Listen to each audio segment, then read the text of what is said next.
Happy holidays and welcome to the 12 Report with Blessings Musugu, and these are the headlines. Nigerian Association of Resident Doctors threatens fresh strike over unfulfilled agreements. Federal government writes off $1.42 billion, 5.57 trillion naira NNPC debt. Somali's protests reject against Israel recognition of Somaliland. As usual, we have our reporters stationed in different parts of the country and beyond.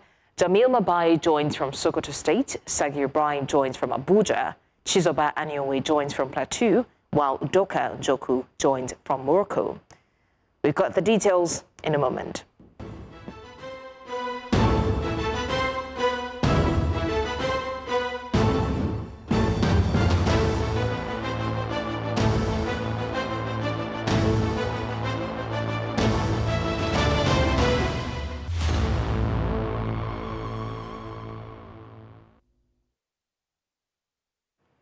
Let's begin now with security matters. Former Sokoto State Governor and Senator representing Sokoto South, Aminu Tambuwal, has appealed to residents of Jabo District to remain calm and continue supporting security agencies following a recent military operation.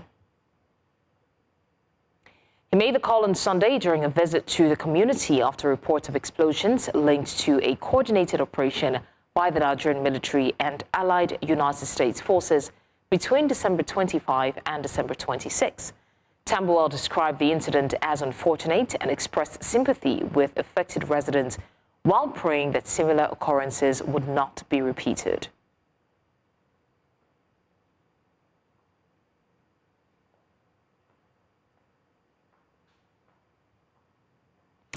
And now our correspondent Jamil Mabai is live in Sokoto to give an update.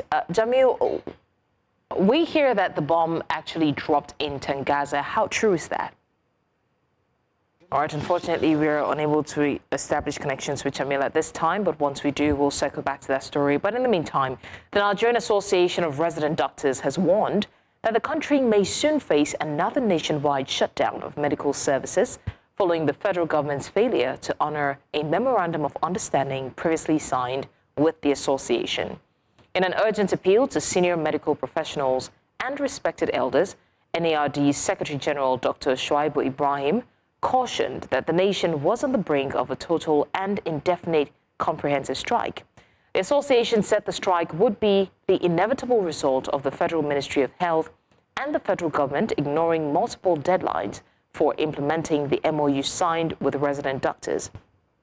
NARD recalled that it suspended its indefinite strike on November 29 after 29 days of industrial action following the signing of an MOU with the government.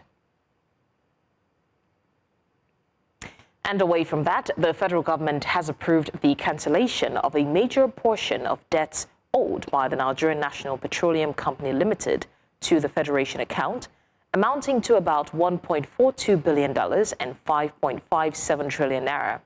The decision followed a reconciliation exercise between NNPC and the Federation, according to a report by the Nigerian Upstream Petroleum Regulatory Commission presented at the November FAAC meeting.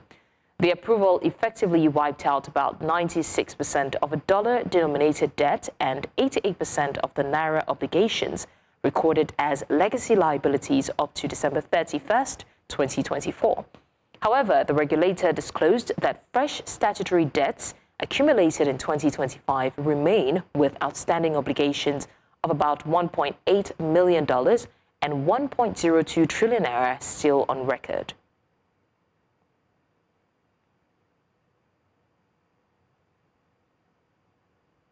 Now, Borno State Governor Babangana Zulum has presented the 2026 appropriation bill to the State House of Assembly in Maiduguri. News Central's Mori Kirara, who is at the State Assembly, reports that the governor is setting another pace for security, human capital development, infrastructure, education, among others. More details later. Nollywood filmmaker Pedro Obaseki says he was abducted and assaulted on Sunday while playing football at the Uwa Primary School in Edo State. He told police that armed men seized him between 11 and 11:30 a.m., claiming they were acting on orders from the Oba's palace over a speech he delivered in London. Obaseki alleges he was beaten, paraded through parts of the city, taken into the palace, and later driven to the Oba Market police station. He says he was detained for about 5 hours and released at 5:15 p.m. after police intervention. Authorities say investigations are ongoing into the reported incident.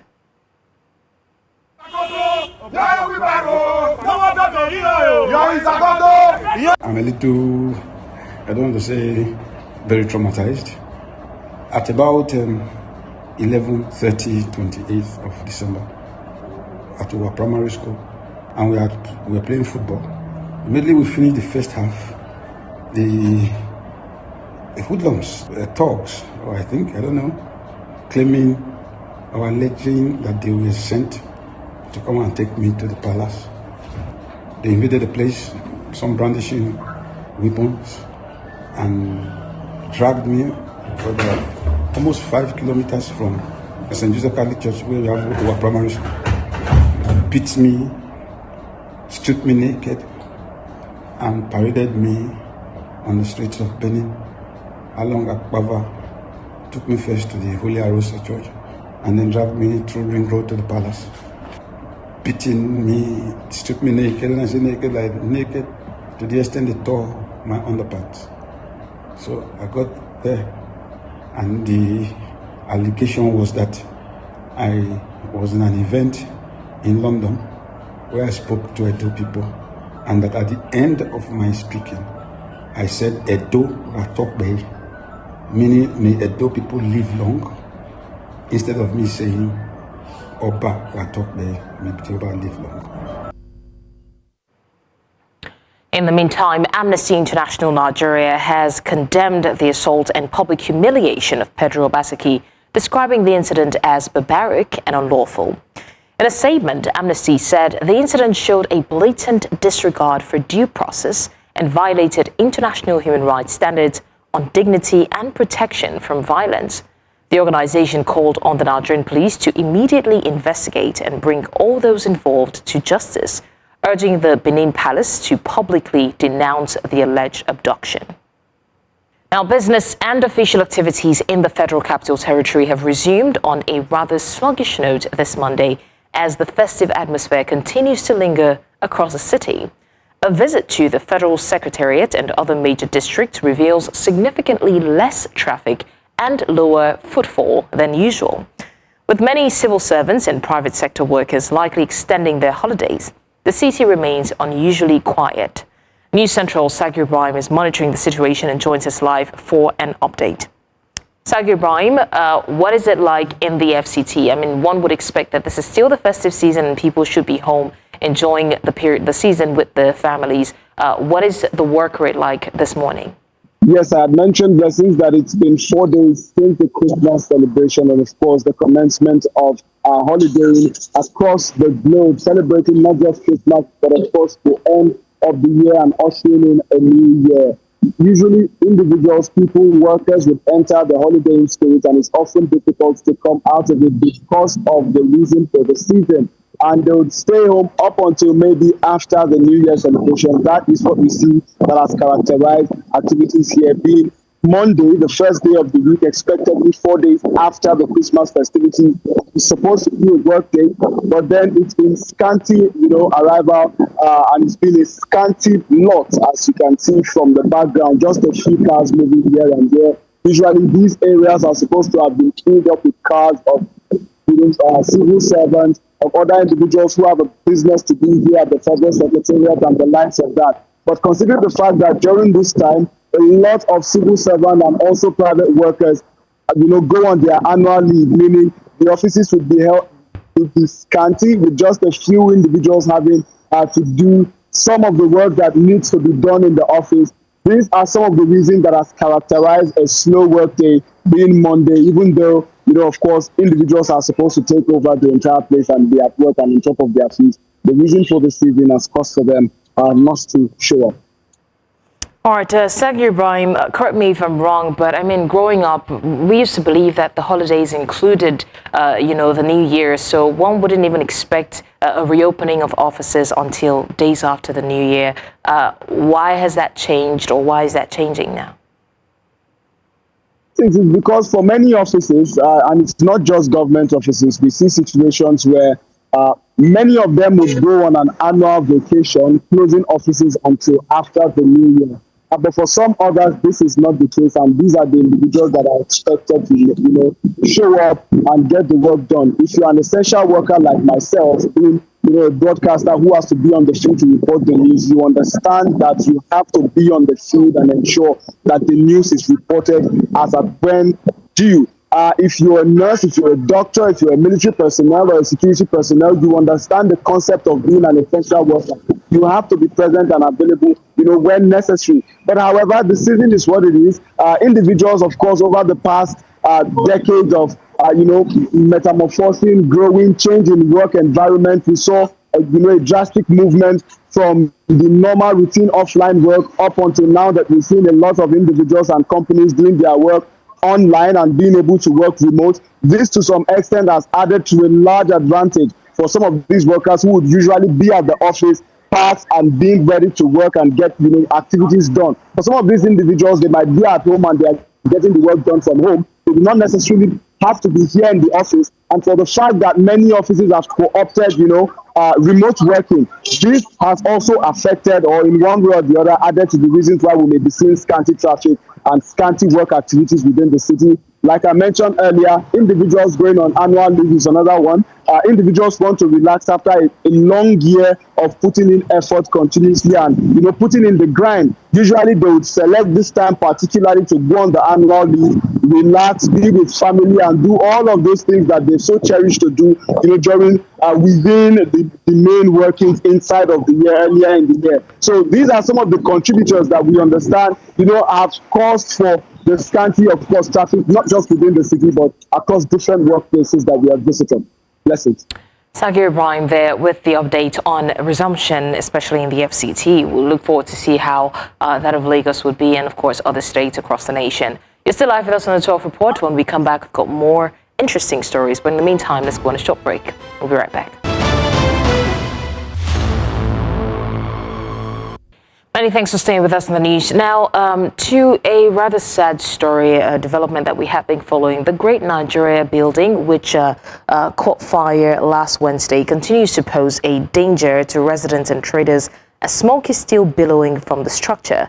News Central's Victor Mbadike reports that traders are attempting to gain access to the area, despite it remaining cordoned off by the police. Now, while some are still mourning their losses, others are eager to return to their businesses. Victor is in standby right now to give us an update on that. Victor, we can still see that the building is emitting a bit of smoke even days after, the fire outbreak. Why is that? Have they checked around to see that there's no fire anywhere anymore?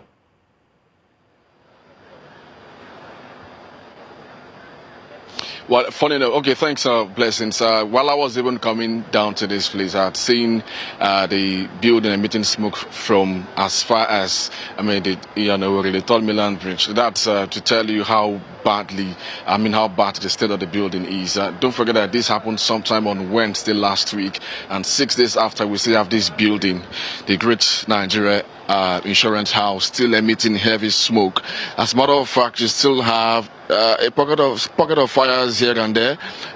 We did meet with some fire service officials, of course, who would not want to talk to us for reasons best known to them, and they did tell us that they returned this morning to see the state of the building and carry out their own investigation and see what they can do henceforth. So they clearly, as you can see, what you see is a heavily charred remains of the 24-story building of GNI. These, as a matter of fact, where we are right now is even unsafe because officials have told us repeatedly not to get close to this building because it could fall off at any time. But the buildings, if you check it closely again, it's almost collapsing, partially collapsed. As a matter of fact, every floor of the building is heavily affected. Look at the the iron rods all charred and just, exposed. This building, blessing, very soon will either collapse itself or officials will have to take it down by themselves. But the implication of this is the fact that Martin Street, where we currently are, is currently on that lock. Nobody is allowed in here to do business. If you look around me, all of the shops are on that lock and key, blessings. I mean, while other persons have returned to work, returned to selling their clothing, their shoes, their bags, and all of that, the unfortunate ones who sell on this street may not, have to, resume business because of this fire incident. You can see all of the shops are locked, including to my left as well. All of the stores are also locked because the police will not even allow any of them coming here to continue business. Of course, it's understandable. It's for their own safety as well. I did try speaking. I'm trying to walk up to where they are cordoned off to see if I can talk to a few of them. But I did speak to them earlier on to ask them why they are still here. Why are you still hanging around? And they are clear. I mean, the Christmas holidays are over. They should go back to business. Today is Monday, for crying out loud. But they wouldn't be allowed to even get their stuffs out and see how they can spread their wares outside of this vicinity and sell. But they will not even be allowed to go in. So, blessed, that is the update. As a matter of fact, all shops are locked on Martin Street. The building is still emitting heavy smoke. What you see around are littered deaths and then littered remains of goods that of course suffered the fate of the incident. 6 days after, blessings, it's really an unfortunate event here on Lagos Island, Martin Street. Having lost, we understand that many who intended to travel during this Christmas could no longer travel because of these very heavy losses. So we see how the police officers around still here. We understand they've been here since the last 3-4 days. Lasema bus, as you can see just right in front of me, is still here. They would begin, they'll continue their evacuations or continue their job, as a matter of fact, as soon as possible. But let's see how much we can talk to the people here. They're all trying to get back to this street to continue their business, but they will not be allowed. You can imagine how frustrating that can be, blessing. So just give me a few seconds if you have that few seconds for me, blessings.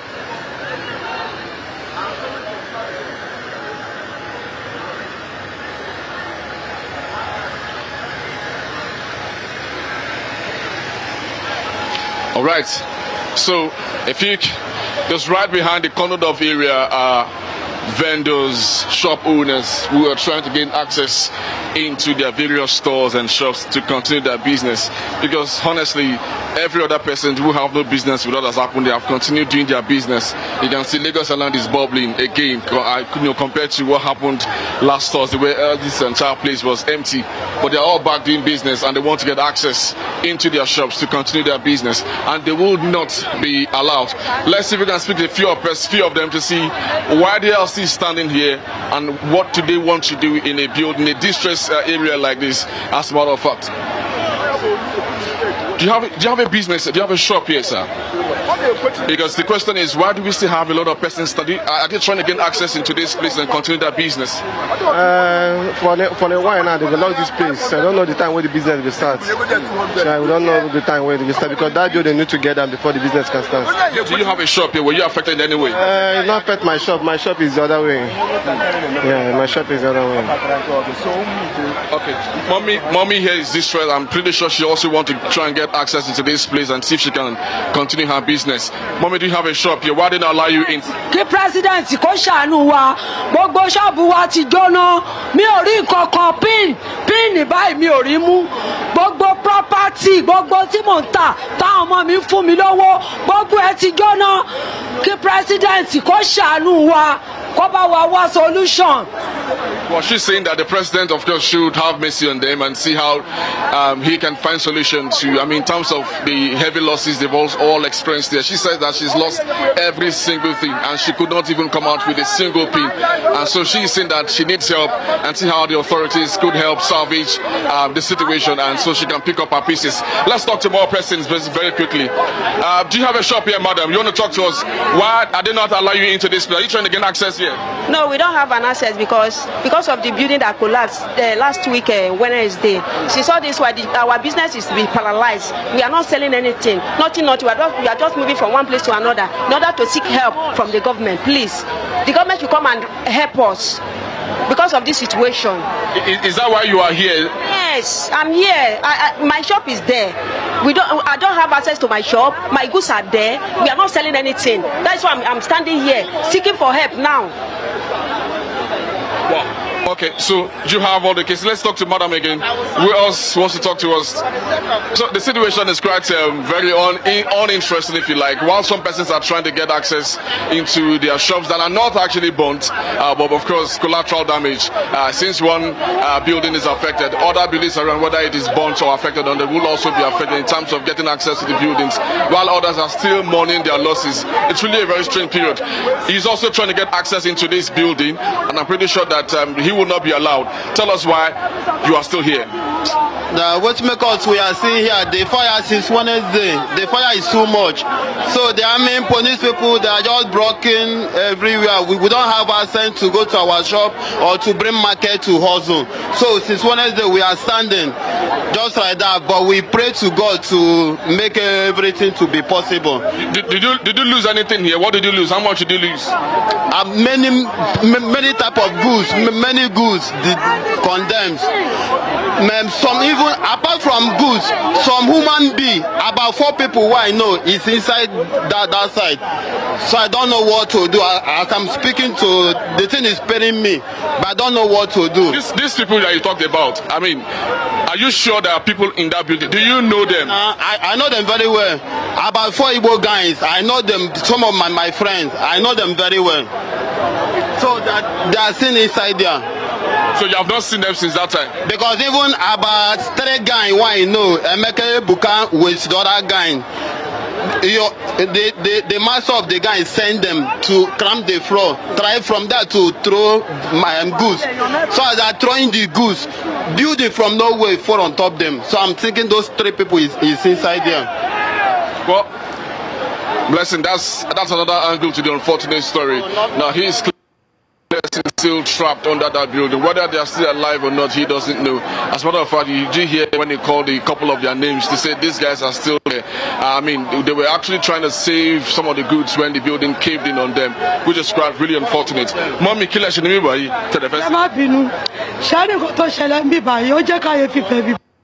Nǹkan tó ṣẹlẹ̀ ni pé àwọn ìjọba kọjọ torí Ọlọ́run kó bá kọ́ bóyá panápaná síbi tí tó ti ń kọ́ gbogbo plaza yìí torí iná tó ń jó lẹ́kọ̀ọ́ yóò ti pọ̀ jù. Panápaná tó lè paná ń sìn wọ́n ò rí wọn pa. Wọ́n rí náà pa. Wọ́n bá kọ́ ilé panápaná sáàrin ọjà. Tí nǹkan yẹn bá ṣẹlẹ̀ lásìkò, wọ́n lè tètè máa pa kò ní pọ̀ tó yìí. Lọ́kọ̀ jọ. Ẹ̀bẹ̀ la ń bẹ̀ wọ́n kọ́ jọ. Gbogbo àwọn èèyàn sì wà ń bẹ̀ yẹn. Ó ṣe bíbẹ̀ yẹn ṣe owó ní kíní yẹn àwọn èèyàn sì wà ń bẹ̀. Kọjọ torí Ọlọ́run kí panápaná wà lára nínú ọjà. Okay, Bobby, ṣe ní ṣọ́ọ̀pù yín báyìí? Do you also? Síbí ni mo ti ń tajà. Ọjà ọmọ kéékèèké ni mo dẹ̀ ń tà. Aago àti toothbrush ni mo ń tà. Àti fìlà Christmas. In fact, kí ni ó ti affect ibi tí mo ti ń tajà gangan lélẹ̀. Kọjọ torí Ọlọ́run tó bá lè bá wa shift ẹ̀ síwájú díẹ̀ ká tiẹ̀ tajà New Year. A kàn àbádọ́ ọjà wa sínú store ní àrọ́jà àgbẹ̀ àríkọ̀ kan ṣe. Kọjọ torí Ọlọ́run kó assist wa. Kó shift ẹ̀ síwájú díẹ̀ kárọ́jà New Year tà. Èyí náà wo èrò. Àwọn tó pàtẹ́gun èrò jẹ́ kó ráyè tajà. Kọjọ torí Ọlọ́run kó assist wa kò sí nǹkan tá a fẹ́ ṣe báyìí. Ẹjọ́ torí Ọlọ́run kó assist wa. Kó shift ẹ̀ síwájú díẹ̀ ká fi lọ́jọ́ ọdún wa tà. Ẹjọ́ torí Ọlọ́run. So, Blessings, let me quickly interpret what the last 2 respondents said. Or the first woman said that government should try as much as possible to create room for exigencies like this. I mean, for incidences like this, that instead of being reactive, they should be proactive in terms of putting up safety infrastructures like fire extinguishers around or something that could quickly help in quenching a fire as soon as it happens. Now, she's complaining that if we've had so many incidents of fire on Lagos Island, but the government should begin to do something very fast, so that before help will come, they would, take their own initiatives, by providing some of these exigencies like safety equipment around Lagos Island. While the other woman said that they can't even have a space, although her own shop was not affected, but she can't even get access to get her wares out so she can sell here, and she has to make money, So this is a sad situation. Blessings. A lot of them around me are trying to get access into Martin Street. Martin Street is under lock and key. It's cordoned up by the police, and they will not get access into this place, blessings. If you want us to speak to more persons, let's go ahead and do that. All right, Victor, unfortunately, we don't have ample time for that, but we appreciate the response from the people so far. That is Victor Mbadike giving us an update on the fire incident. Unfortunately, this has affected more people than we know. Some people seemingly are still under the rubble, and a lot more people have lost their goods, and quite spot on when they ask that they should have fire extinguishers in the market, because of course it will help douse the tension and reduce the impact of the fires. But let's move on now to more stories. Not less than 10 people have lost their lives in what has been described as multiple vehicle accidents at the popular Polo roundabout in Jos, Plateau State. Now, the accident, which occurred late Sunday night, was said to have been caused by an empty petrol tanker, which lost control of its brakes and rammed into about 7 cars parked by the road. Our correspondent in Jos, Chizoba Anyowe, joins us live now to give us an update on this sad incident, just 3 days to New Year and a few days after Christmas. Chizoba Anyowe, what exactly happened? How did this accident occur? Good afternoon, Blessings. Like you said, it's a very sad incident. It's just a few days from Christmas and 3 days away from New Year, which of course everybody is trying everything possible to see this New Year. But sadly, 8 people have met their untimely death, so to speak. About 4 of them lost their lives. At the scene of the incident, just behind me here, if you can see here, we're told that an empty petrol tanker lost control just about 5 kilometers away from here. I was trying to control, but he couldn't. And so at the end of the day, he's meeting the cars that were parked here, about 7 cars and even more were parked here on the roadside. And then he had to hit them to stop. And hitting the cars caused the multiple accidents, and of course, which gave rise to the death of these people. We're also told that when the officials All right, it seems as though we're going to have to come back to Chizoba Anyowe to give us more update on this very sad incident that happened in Jos. But in the meantime, you're still live with us on 12 Report. We're going on a short break. When we come back, we've got more stories. Stay with us.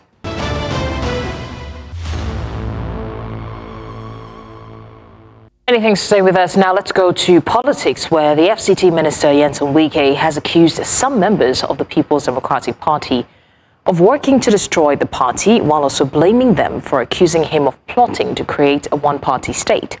Wike said certain party leaders were undermining internal democracy within the PDP.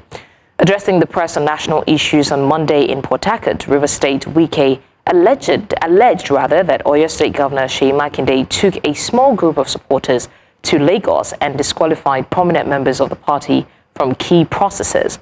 He maintained that such actions were harmful to the party's unity and warned that internal divisions could weaken the PDP ahead of future political engagements. Look at the crisis, something that would have been easily solved. Listen to the voice of elders. Don't go ahead. Let's form caretaker committee. Today, PDP has no candidate in Ekiti State. Today, PDP has no candidate in Osun State. Now, when you say one-party state, who is making us have a one-party state? If you have listened to people and allowed due process to take place, would the issue of one-party state arise? You are the one who is creating one-party state, and yet they are accusing the government of trying to have a one-party state. Just listen to what people have said and follow due process. By now, you wouldn't have been talking about one-party state. Now, having taken wrong steps that is destroying your party, you are now accusing the other party of wanting to have a one-party state. It doesn't make sense. People have gone to court to say, look, you can't go ahead with this convention. Why would you not go ahead with convention? So many states have not had their congresses. How will you deny states of participating in the national convention? You have 36 states. About 16 states have not had any congresses. And therefore, they are not eligible to vote in that convention. 16 states. And people went to court and said, no, you cannot do this. Let's follow due process. Take, for example, you want to do zoning. I'm a minister of the Federal Republic. We have senators from the south what Shipment and they did was to call a few people and take them to Lagos and said that, oh, that they have zoned the offices that came to the south. How would you do that? How will you disqualify very prominent members of the party? Is this ambition I'm talking about? Is this ambition? And people say, look, it is not going to be possible. If things are not done correctly, this is where it's going to lead us. And that was why they now formed this elders committee to look into the matter and bring us suggestions on the way forward. Now to crime-related stories. The Nigerian Army has arrested 19 suspected oil thieves and destroyed 22 illegal refining sites across the Niger Delta. The 6th Division disclosed that the operations carried out over nearly 1 month in 4 states led to the recovery of more than 180,000 liters of stolen petroleum products valued at about 150 million naira. Acting Deputy Director of Army Public Relations, Lieutenant Colonel Jonah Danjuma, said the coordinated exercise targeted oil theft, pipeline vandalism, and related crimes. He added that several illegal sites, boats, vehicles, and equipment were seized in Bayelsa, Rivers, Delta, and Akwa Ibom State. The Army says it will sustain pressure on criminal networks in that region.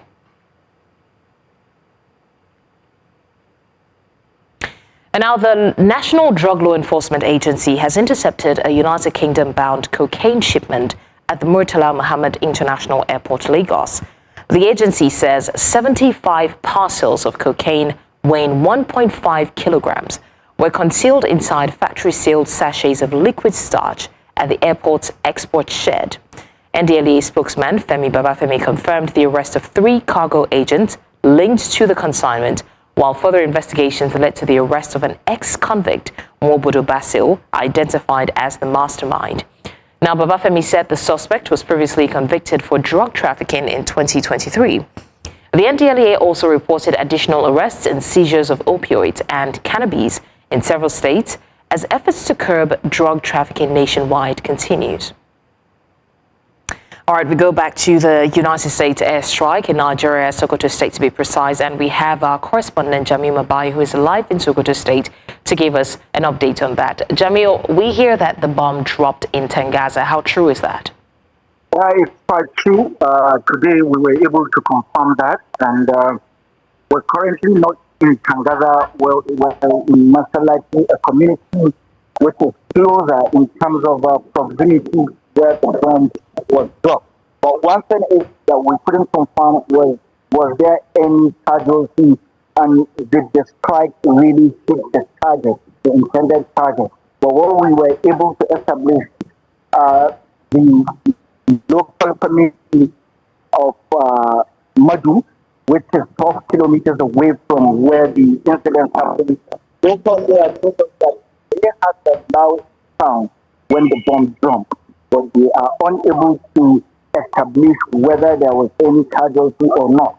And the second thing, we tried to talk to some of the locals there, but they were scared because of surveillance system deployed by the Lakurawa terror group, and whoever is seen talking, they don't want to risk their lives in talking to journalists. So that was why we cannot or we couldn't interview anyone, and we couldn't bring anyone here on live television to talk to us. But we established that the bomb indeed dropped, and but we are uncertain on whether it actually hit the target destination, and that is what we have for now so far. So what is the current situation in local communities around Tangaza as we speak? The local community around Tangaza is that of apprehension and fear, because yesterday we were told by some of a military checkpoint we met in a community called Masalati. We saw 2 dead bodies of Lakara fighters that were killed yesterday. They were killed by military officers stationed along the axis. They went on patrol, and along the line they came across the Lakara terrorists. And again, what I failed to mention is that the local community in Madu told us that the community of Madu, it's like it's one of the emergency exits the terror group usually use while passing. So we had to leave there. But that could show you, these lateral groups in terms of number or in terms of the effectiveness of the strike. It's not that it did not make huge impact because they were able to regroup and begin to travel around or roam about. Because just like what we confirmed from the soldiers, they met them yesterday and they were able to engage them and kill 2 of the Lakurawa sects. So for now, this is the current update. The local communities are keeping their mouths and keeping whatever information to their chest. They don't want to be seen talking to journalists. They don't want to be seen talking to security personnel or what have you because of their safety. That's to show you how the atmosphere is in those local communities. All right, Jamil Mabai, there with the update on the U.S. airstrike and how the people around and in surrounding communities are affected. Moving on to more stories now. Sons and daughters of Orokere Amuro community in Mopamuro local government area of Kogi State have converged for the 2025 Orokere Day, a celebration of culture, unity, and community development. This event, organized by the Orokere Amuro Welfare Association and held at the Mopamuro Local Government Education Authority school football field, drew indigents home from far and near. News Central's Mono Balagubu reports.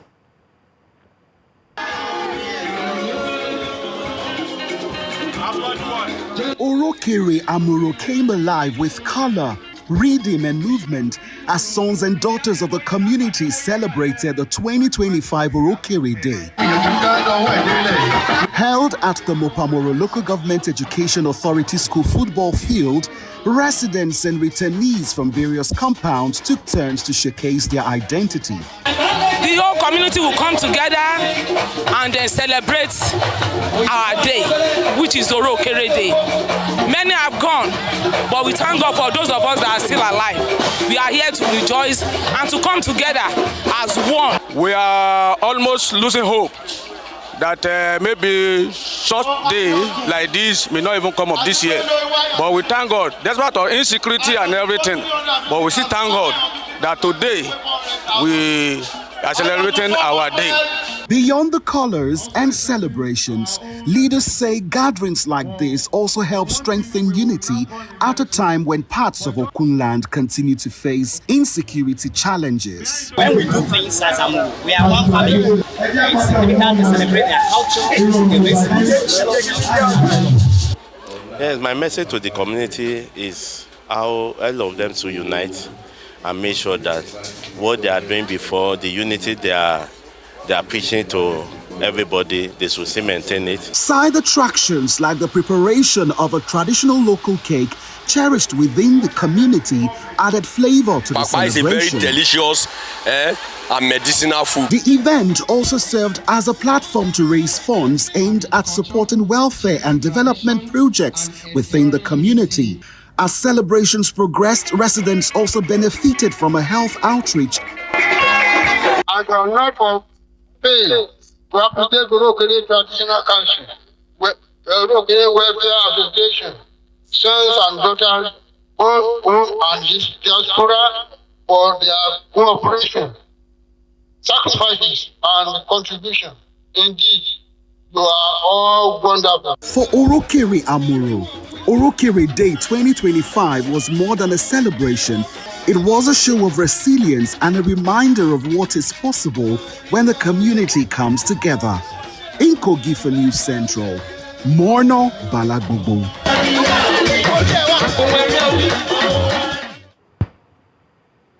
Coming up on the news, anti-statehood Somalis protest against Israel recognition of Somaliland. We'll bring you the details in a bit. To stay with us.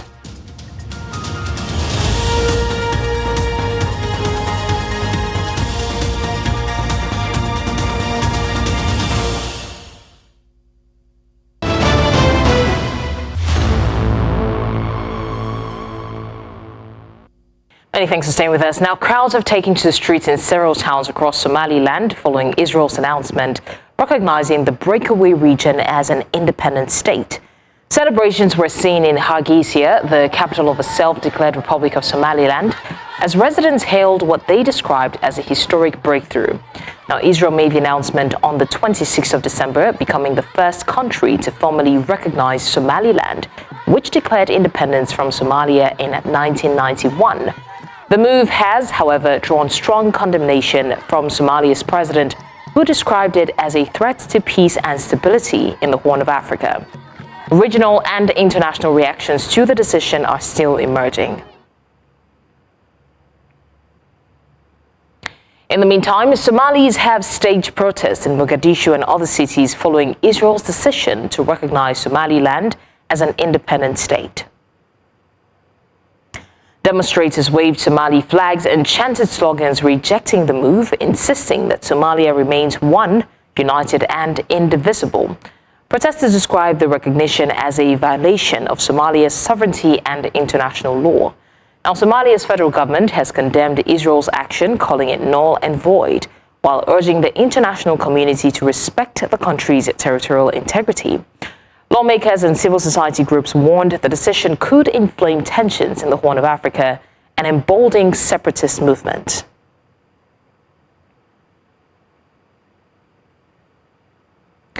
Polls have closed in the Central African Republic's presidential election, marking the end of voting in a high-stakes contest closely watched at home and abroad.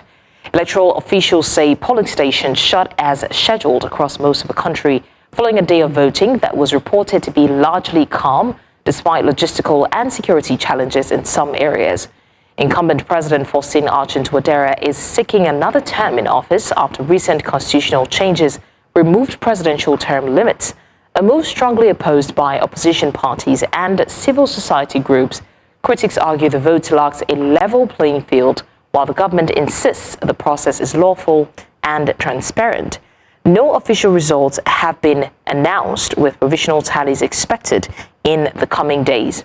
Now, observers say the outcome could shape the country's fragile political stability and security outlook. Outside Africa, President Donald Trump says negotiations to end the Russia-Ukraine war are now in the final stages after hosting Ukrainian President Volodymyr Zelensky at Mar-a-Lago and speaking with Russian President Vladimir Putin. Trump claims progress on a nearly 20-point peace framework and suggested both sides want the war to end, describing the process as closer than ever before.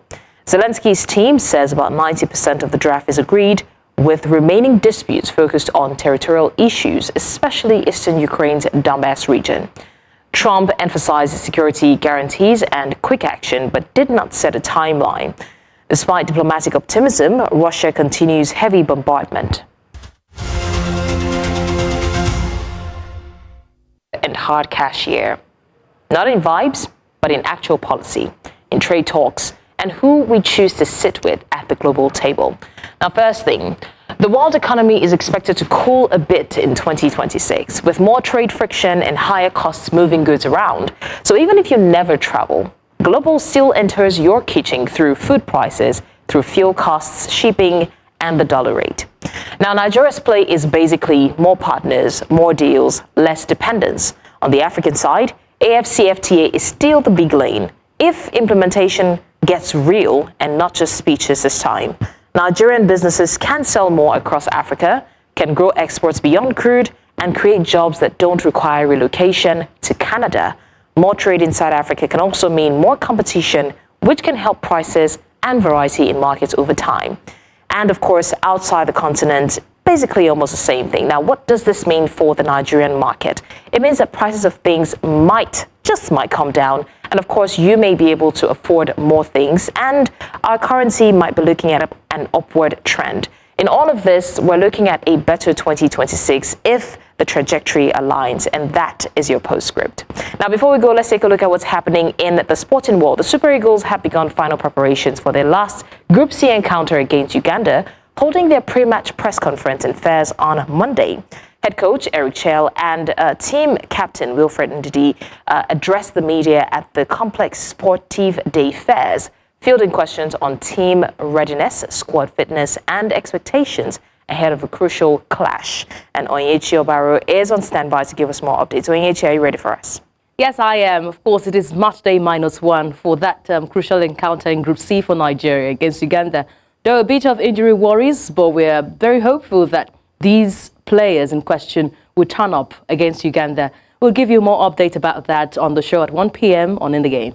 Most definitely, our hopes are high. Well, you've heard it. Stay tuned on In the Games. That's all on the 12 report for today. Remember, you may send your eyewitness report to the WhatsApp number displayed on the screen because we want to see what you see. Also, do also follow us on social media. We are at News Central TV. You can watch News Central live on DSTV channel 422, GoTV channel 23, Star Times 274, Avo TV, and of course on YouTube. Many thanks for watching. I'm Blessings Osugo.